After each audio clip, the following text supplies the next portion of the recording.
Food. It's such an integral part of human life that Americans even have a saying, "You are what you eat." A Chinese proverb proclaims, "Let your food be your medicine." Since long before Shakespeare, we've imagined magicians using food as power, and poisons have changed the course of the history. Is there power in food to become a hero? Today I'm interviewing a professional chef to find out.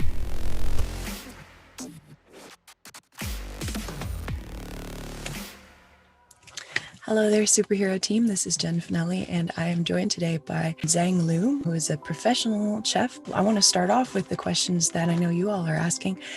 What does being a chef have to do with superhero good? And I want to drill down on three different kind of important areas in which that you may not have thought of, that food can allow you to actually make a much bigger difference than I think most of us are used to thinking about. So welcome, Giang. Before we dive into our first question, let us know a little bit more about yourself and how you got to be a chef, kind of any background stuff you'd like us to know.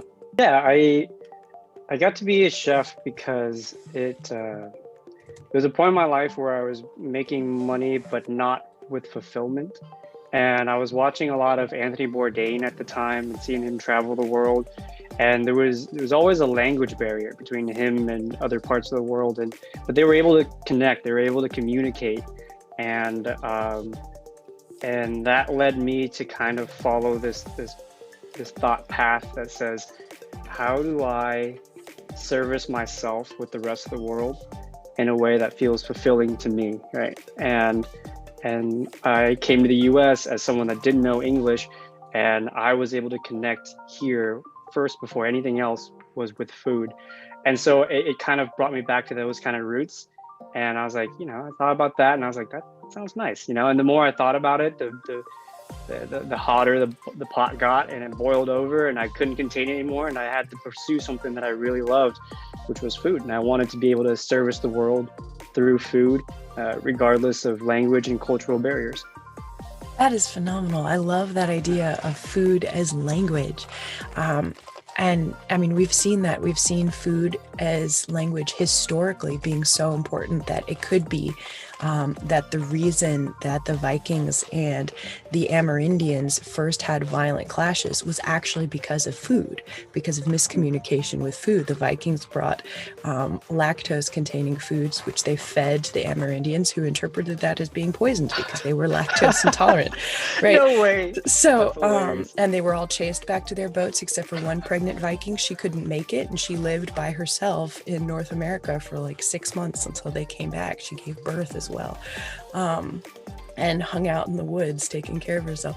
So yeah, so food as, we can see like the drastic, terrible effects of food as language. And obviously food, like you mentioned with Anthony Bourdain, and I think even with diplomatic situations, people are taught to be very careful about how they receive food because it's so important. So I love how you mentioned that. Can you expound a little bit on food as language and some of the ways that a home cook or somebody who's just learning the little things they can think about when they're putting together a dish to try to communicate positive things to other people? Yeah, absolutely. I think of food as, the act of eating. You're very vulnerable. You're in a vulnerable state, and it brings you back to a time in your life when you couldn't feed yourself, right? And it was a communication of love. It was the way someone cared about you and said, "Hey, I want to make sure you survive. I want to make sure you feel like someone's taking care of you," right? And that's there aren't a lot of words for that, right? Because it's so basic and it's so natural, right? And it's something that we all learn to feel at a very young stage. And so when making food, you got to think about the transference of how much you care and how much they're going to receive what you care or how you feel about them, right? And so when you make the food, you pay attention to it. In my opinion, cooking is the art of being considerate. How considerate can you be? You can be very considerate to the ingredients. You can be considerate in the way you handle ingredients. Some people like to throw, slam, and be very aggressive with their food. And some people like to kind of move gently and kind of nurture the food along the way. And I feel like you can taste that. You can taste it when someone really cares. And even if they don't have world-class training and all that, you know when someone tried their best, and that's warming, and that's a sensation that feels homey, and it just feels like someone cares, and that sort of healing aspect of food, that sort of emotion that's transferred from someone else to you. You don't need a language for that. You don't need to physically say anything. You just feel it. And so I think for home cooks and people of all levels, I think really embellish on that. Really focus on, how much do I care about the person eating? How much do I care about what I'm doing? Do I care a lot? Well, show it, prove it. Let I your heart love spill out that. in the food. Yeah. Is there I've noticed when you're talking about gentle preparation of food, there is kind of actually a movement for this on YouTube, even within ASMR and non-ASMR international YouTube channels, especially coming out of East Asia, but really everywhere right now, to actually film food being prepared with these slow, deliberate movements, each one very intentional, everything very graceful. Um, do you think what kind of impact do you think even seeing food prepared that way has on the human psyche? And do you think that's the only way to prepare food? What are the benefits of preparing that way seen? What are the benefits of preparing that way unseen? And what do you think? Why do you think this movement is kind of taking off in the visual arts? I think, food, referring back to Anthony Bourdain, his book, Kitchen Confidential, he shows his swashbuckling side of food, right? You drop food, you pick it up, blow some dirt off, the really ugly underside, underbelly of the kitchen life, and that was a huge thing because a lot of people were like, yeah, that's how it is. There's in the kitchen, you have the swan theory, right? Which is chaos underneath the water, and on top you see this beautiful swan just gloating by, right?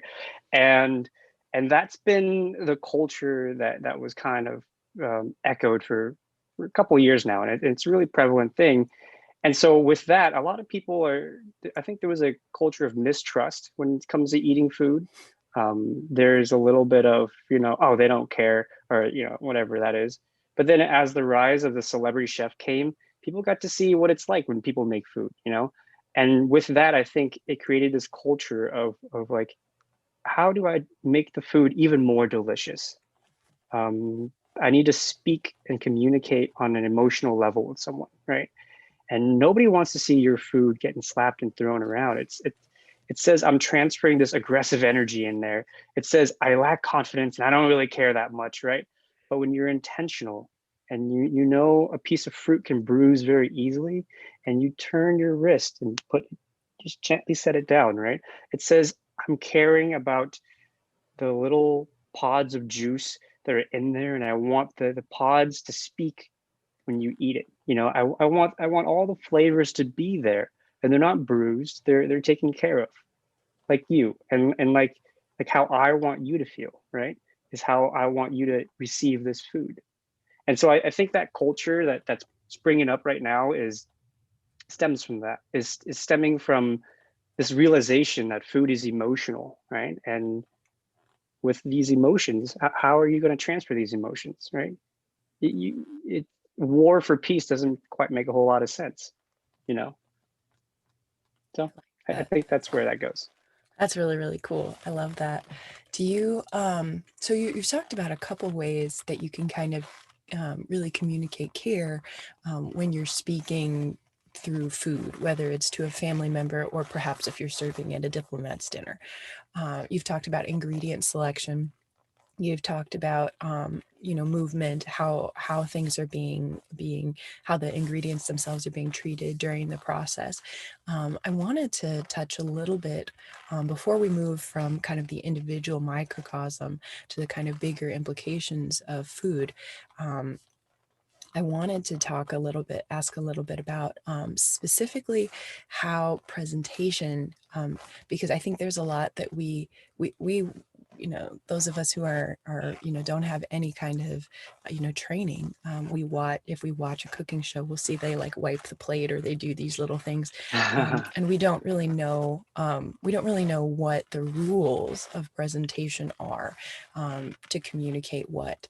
And I was wondering if you'd be willing to give us a tiny crash course on some of the rules of presentation that can help to communicate care and peace. Yeah, it's a very controversial subject actually, because there's one school of thought that says, there's these strict rules to plating, right? They say you should always plate in odd numbers, as to avoid comparison between parallels, right? Between even numbers, you're going to compare halves, right? And with odd numbers, it offsets this kind of, and it's more appealing to the eyes, right? And so you get into these really dogmatic rules, but it doesn't make sense the deeper you go into it, because it's like, well, if this isn't a flowing, living piece, right, then there aren't these set rules. In fact, it's supposed to speak for itself. It's supposed to be natural, right? It's supposed to embellish what the food is. If a flower has four petals, you're going to pluck one because it's not how your plating rules are. That doesn't make any sense, right? If a flower has four petals, well, then you leave it at four petals. And maybe you compare three to the one that's ugly, but you know what? That's how it is. That's the natural integrity of the ingredient. That's the natural integrity of the dish. And so, so there's the opposite school of thought that says, go with natural. It exudes more confidence. The less you try to manipulate the food, the more it shows that you're confident in what the food has to say for itself. And so there's that conflict when it comes to designing a plate. But there are basic, simple things that I would consider common courtesy, which is wiping the edge of the plate, right? You spill a little bit, you wipe the edge of the plate, because it says like, hey man, it's not just cafeteria schlop, it's cafeteria schlop with a nice, wipe around the ring, which shows you care about the person receiving the food, And so there are basic things that says, make it look clean, make it look intentional, make it look like it was meant to do that, But if it's accidental, then make sure that it's the food's voice. Does that make sense? I'm Can not you sure if that makes expound on question that? apart. Can you expound on that a little bit more? I Yeah. think those of us, again, those of us who haven't had professional training can be so ignorant in this. Like something like the rule of threes, or like even wiping the plate, is very, very unusual for us to think about. And I think we do tend more towards the schlop side of things, at least I do. Yeah. And so most of us, I think, don't have the problem where we're going to be too strict with presentation. That is a fascinating debate. I love that. Like it kind of gets back to the ugly food movement too, which we're going to talk about, Yeah. eating local and everything else like that, and the celebrating ugly food instead of creating all this food waste and all of its huge impacts that it has, by throwing away ugly produce. So I think that's really fascinating, I think, debate to talk about on the large scale. As well. But for those of us who are going to err towards this, the schlop side of things, what else can we do? I don't know if there's anything, any practical, like how does garnish, or little other little things that we can try just to kind of elevate our, like a lentil soup is very hard to make look good. So because it just is gonna look like a schlop. Are there any other kind of little tricks of the trade like Yeah.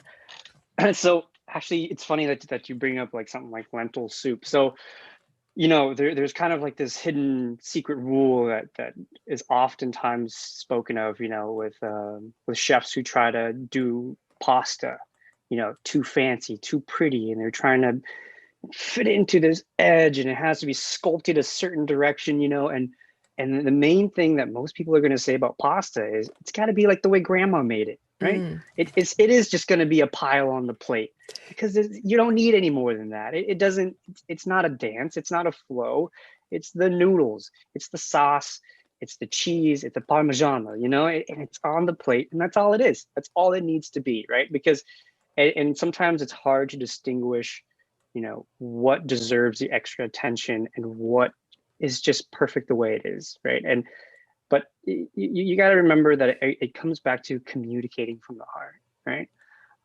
If you're trying to really show off and embellish some sort of ingredient in its vibrant colors, then that should be your main focus. Let it do that. But if it's something homey, it's something just comforting and beautiful and warm, it doesn't need the crazy flares, right? It can just be the schlop. But when the schlop hits from a high enough altitude, it's going to splatter a little bit, and maybe that splatter is not quite what you want people to have, and say they're grabbing that bowl from you. Is their thumb going to accidentally touch that sauce? Well, that's not very considerate. And so it goes back to the art of how considerate are you when you're serving this food, right? In terms of garnishes and stuff, it's funny garnishes. There's some people that get a little too carried away, but you got to remember that the garnish needs to be edible. A lot of people tend to add something that you can't eat, and there is, again, two different schools of thought. One says, like, oh, it makes the dish look pretty, and another one says that everything on the dish better be edible, and so with the garnish, you want it to elevate the food. You want it to either bring out a color component, and with the subtle flavor, or you want it to be a flavor that will enhance whatever it is that you're eating, right? Like sometimes you have these thick pieces of flaky salt and you have this, nice piece of protein that needs it, or maybe a nice vegetable that's slightly under seasoned, and you put this flaky salt on top, and it adds a visual texture, but it also adds saltiness to it, And so when one garnishes, you got to think about, how does it make my dish better? And in what avenue are you taking to make it better? Is it flavor? Is it color? But it has to have some sort of practical use. It has to make sense, orchids are very beautiful, but you wouldn't put that on a bowl of spaghetti. Mm. Yeah, that doesn't really go. That doesn't really go. So we're talking about, that is fascinating. Talking about taking this kind of way of showing consideration. I'm really struck by kind of the thought that I would love to see this idea of taking care really brought into more of the cooking that's done for underprivileged people, like the homeless or kids in low-income school areas, places where food is kind of, it's almost like just for sustenance, and it's very there isn't, it isn't like that, right? I remember we used to go out to do social medicine in Puerto Rico, and it would be all these kind of ugly boiled hot dogs, and I didn't think they were particularly good, but at the same time, there were people among the homeless population, because I at one point tried to do a twist on that and make them more visually interesting, or do them a different way that I thought was prettier, and there were actually people in our homeless population who preferred the like ugly boiled hot dogs with the soppy bun, because it was something that they were used to. It was something that they were like, it had always communicated care to them, and so that's what they wanted. So it kind of speaks to what you're talking about when you mention, like, the bowl of spaghetti needs to look like what how mom made it, or how grandma made it. Like, sometimes a different dish is going to speak a different way to different people, but I do wish that there was some kind of training in general, for when we're going out to help people with food and communicate to them with food, that we kind of take that extra step of consideration, like you're talking about, like, make it beautiful, make it special, maybe even in the plate that we're using. If sometimes a more rough, if we have to be using disposable items for something like a homeless ministry, maybe one of those nice colored rough paper plates instead of the kind of ugly styrofoam, right? The sound and feel of how that goes with the person's experience. And I think a lot of the things that you've said can really be incorporated into any kind of attempt to make the world better on the microcosm level, not just with family, but with local people. But moving from the microcosm level to kind of just above that, to the local level, I was, interested to see on your profile how you mentioned the kind of vicious and important support for local. I was wondering if you could connect for us a little bit that care in selecting local ingredients for someone you care about to the economic impact and the social impact that selecting local has, and why it is so important, to the point that you might want to like viciously or voraciously support local instead of, oh, if I can, I'll do it. So I was if you would like to transition us from that small, that individual selection, and that quality for the family, to how that impacts the local community, especially given your finance background. That that would be, yeah, we'd love to hear about that. Tell us a little bit about Yeah. that. With all the encompassing points, there's one word, and the word is home, right? This is home now for me, and I have to make home a memory. I have to make home something that's a treasure in my heart, right?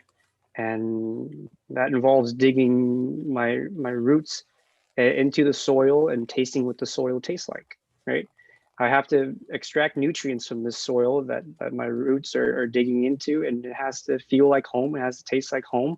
And if I require imported soil from another place, then am I really tasting the dirt that I'm digging my roots in, right? Not really. So, you know, I have to accept that where I am is where home is, and it is very important to taste that and to remember this.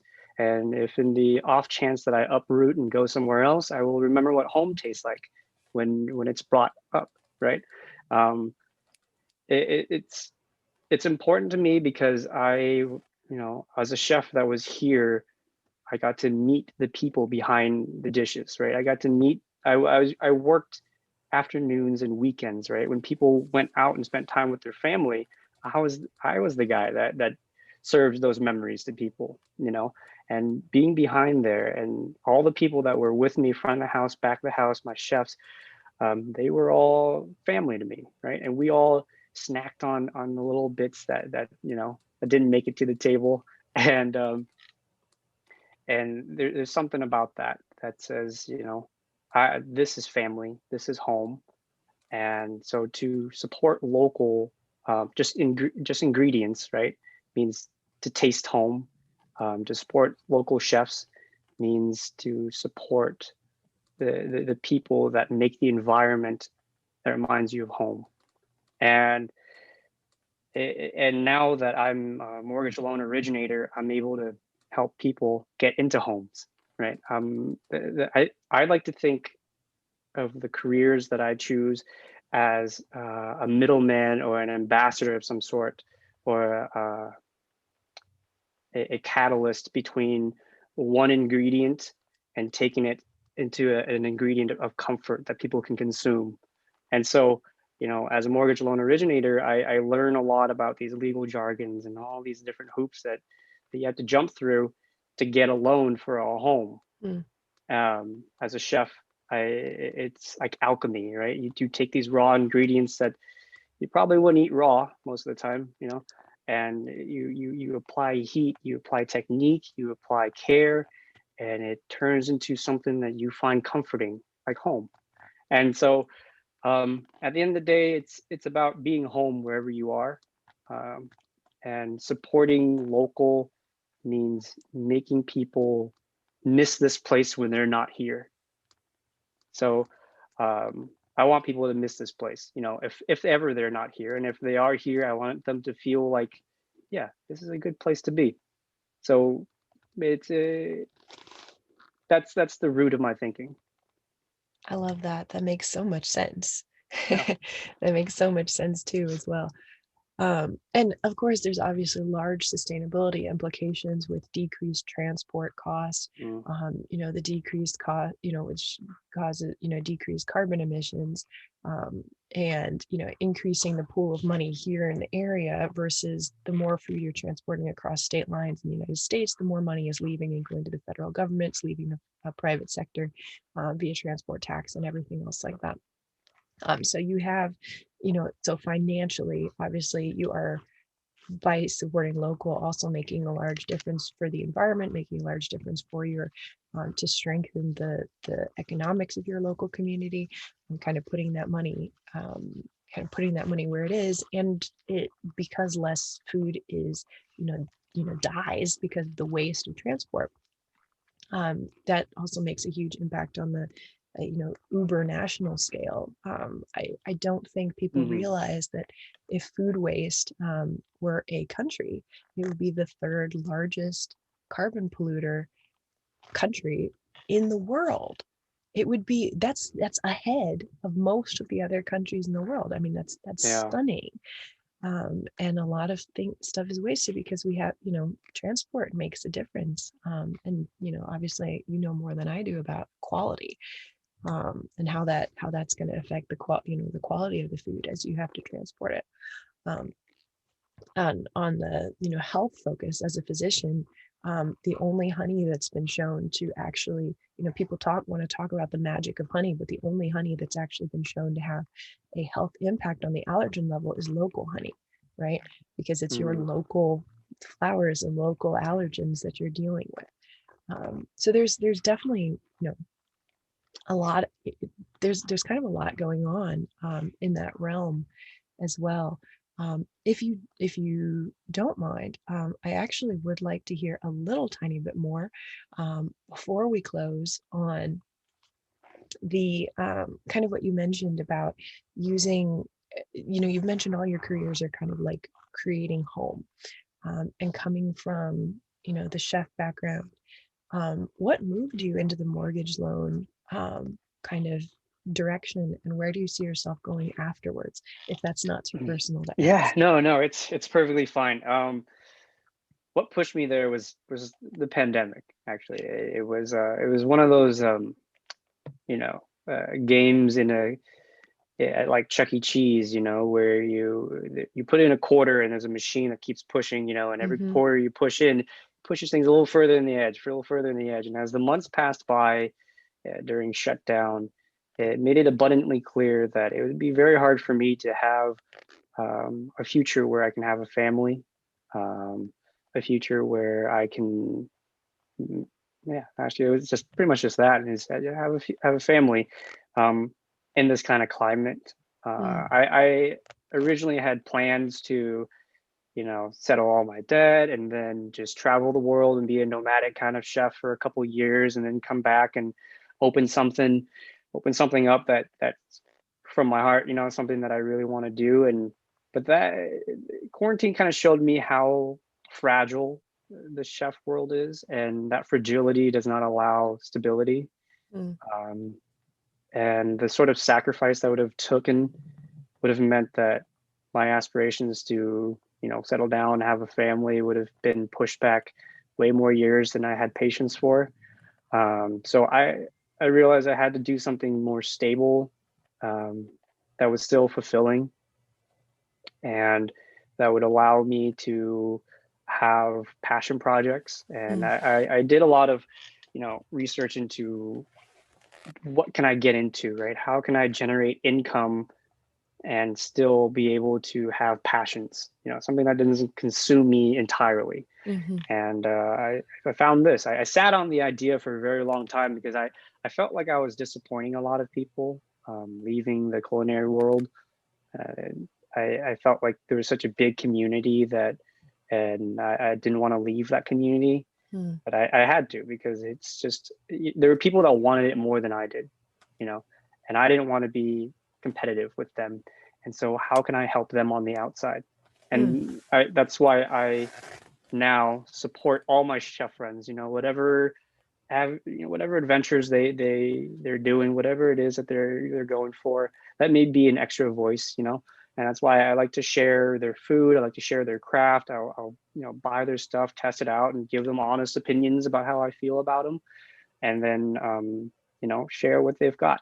And so I think I'm still able to be involved in the community that I came from, and it allows me to set myself up for a future that I think future me would be proud of. I love how you kind of put that kind of unselfishness into it of, why I don't want to be competing with somebody else who wants this space more. I think I've never ever heard, excuse me, I think I've never heard a job transition be put that way. And I think it's really beautiful. So, I mean, definitely Thanks. wish you luck on, I wish you the best of luck on your endeavors.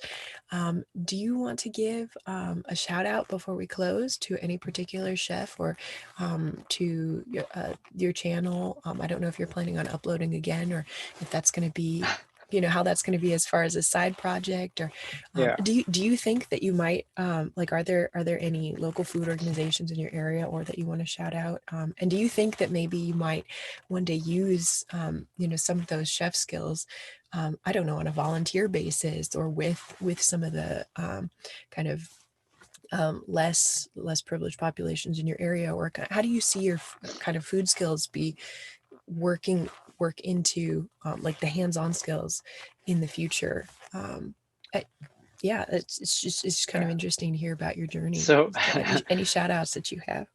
yeah, first of all, I really want to shout out the restaurants that housed me while I was working.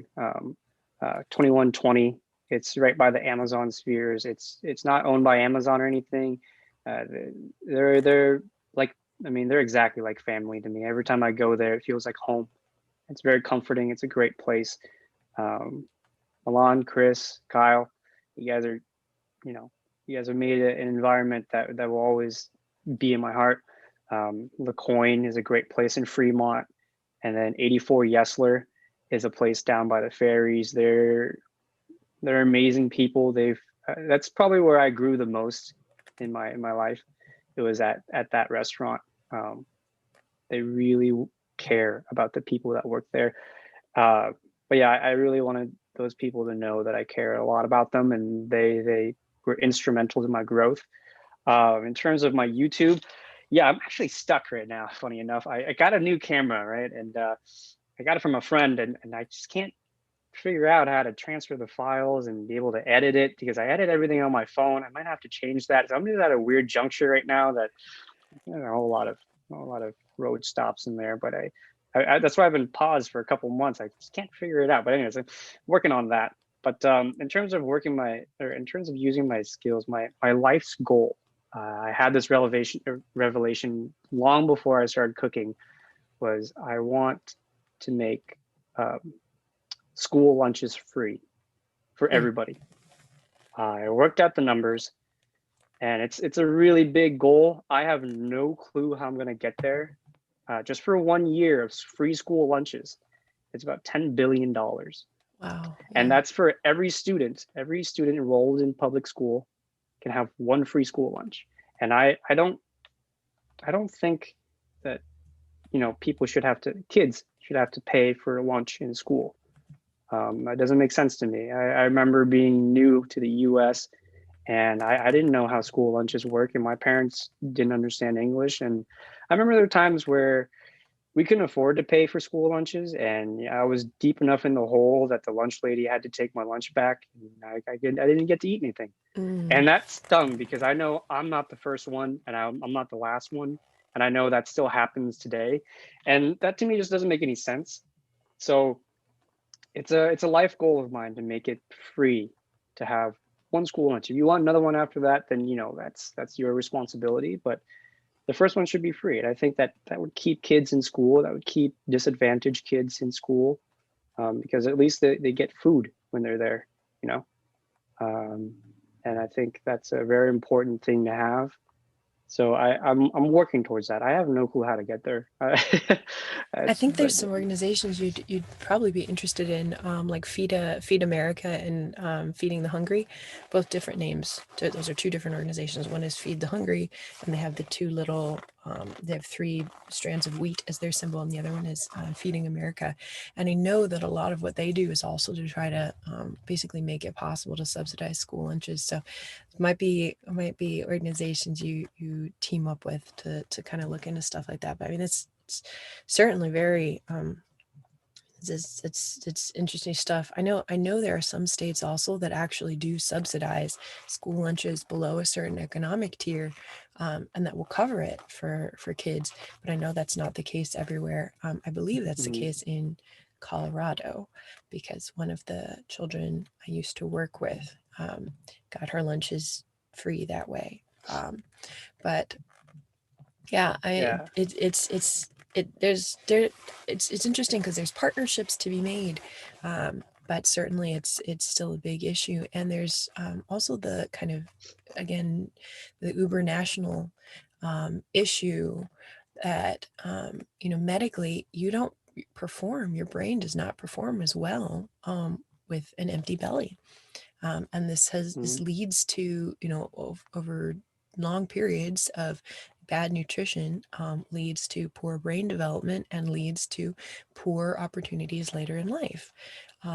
So it's certainly kind of a big thing to I think for people to be thinking about, is how can they get into, like how, there's other statistics on, again, the global scale, demonstrating that while some countries get like no meat, other countries have way too much meat, and they both have bad health effects, right? And so figuring out how to change that distribution in a way that isn't forced, and in a way that doesn't create paternalism, because that's always been a huge challenge with a lot of poverty initiatives, is creating a paternalism and a dependency that can ultimately support imperialism instead of supporting independence.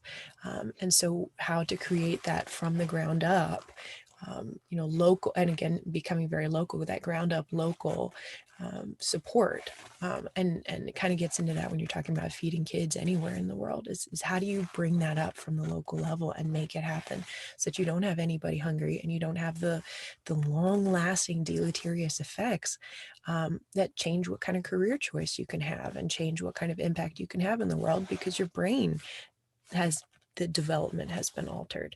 That's not to say that somebody who has had years of poverty or years of not getting their school lunch right, that's not to say that it's going to be impossible for them to achieve. But you're put at a disadvantage when you don't get the nutrients you need as a child, or you're getting the wrong nutrients because of where you're located. So yeah, I mean, these are fascinating. I think food is such a fascinating conversation to bring up, from the, and I think people don't realize that, like, it does have an impact on your ability to hero. And I know on our on the Superhero Alert site, we've a lot of times focused on more direct things like human trafficking, or women being abused in certain film industries, specifically with some of the issues with certain websites in particular.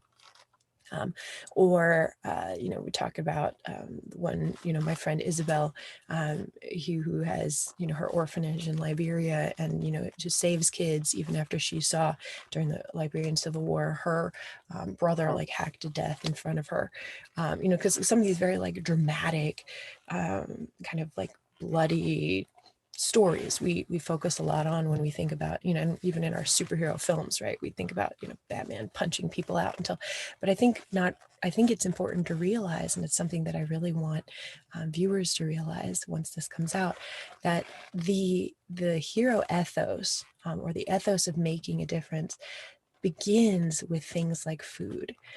It begins with the little things. It begins with that little care. It begins in the career choices that you make individually, and that has far-reaching effects. So thank you so much for your time. Is there any question that you wish I'd asked that I haven't asked? And otherwise, I think we're going to close. Any final statements? No, but I would like to, if I may, show off this precious little thing here. This little guy is actually from a bean pod like this. It's grown locally here. It's grown in a place called Moses Lake here in Washington, and it's a tiny little bean. It's got a little dot on top. That's awesome. And it's something that I like to give people, and if I may give you one, and it's guess what it's called? It looks like a cow. The coloration. Very close, right? That's what I would like to think too, but it's called an orca bean. like the orca whale. Oh, it's got the little eye and everything. Yeah, and it's funny because here in the Pacific Northwest we have orca whales that come through Puget Sound all the time, and it's a very fun representation of uh, of the Pacific Northwest. Um, I love it, and I give it to people who I consider great human beings, and so so yeah, that's it. That's just a little bit of Seattle that I like to show off. Oh, That's that's all. awesome. That's beautiful. Yeah, Thank you. sure. Thank you for sharing that. And I think that kind of ties everything together too, because it's the local taste of home in some ways. It's Mhm. edible. Yes, it's absolutely edible. Yeah, You got that's to awesome. soak it for a little while, but it just tastes like a regular bean. It's That's really nothing cool. crazy, but yeah. Yeah. And I think nothing showcases kind of the cycle of soil and food and the little being part of the whole. Nothing showcases that as well as a bean in a pod. Yeah, Thank you so much for your time. absolutely, Jen. As soon as this is uploaded, which will probably be a few months from now, as we're kind of transitioning, it's going to be we're starting at it from a slow transition from the written into the video format. And so it's gonna be a little bit slow at first, but as soon as we transition over, definitely we'll send you all the whole edited episode. And Cool. very much Yeah. appreciate your time. Thank you again so much, and look forward to. I hope I'm going to put links as well to your Instagram and everything else below, so people can continue to follow their journey if you and they so desire. And again, thank you so much. I think this has been a really productive conversation. Yeah. Thanks. Appreciate Thank it. you. You have a great day.